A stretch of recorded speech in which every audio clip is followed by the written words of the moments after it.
Hey there, everyone!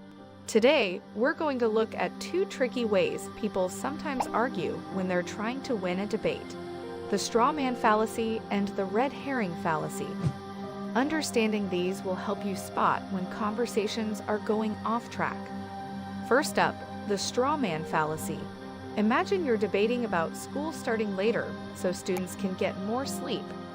You say, "This could help us be more alert and learn better." But then someone responds, "So you think students should sleep all day?" That's a straw man fallacy.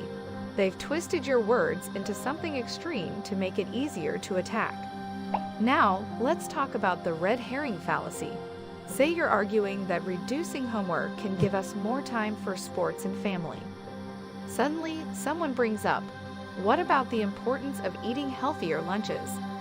This sounds important, but it's a red herring because it's a totally different topic meant to distract from the homework discussion. So remember, a straw man fallacy distorts your original argument to create something easier to knock down, while a red herring throws in a new, unrelated topic to lead the conversation away. Keep these tips in mind during your next debate, and you'll be better prepared to stick to the real issues and spot when others are trying to throw you off your game. Thanks for watching, and see you next time for more discussion tips.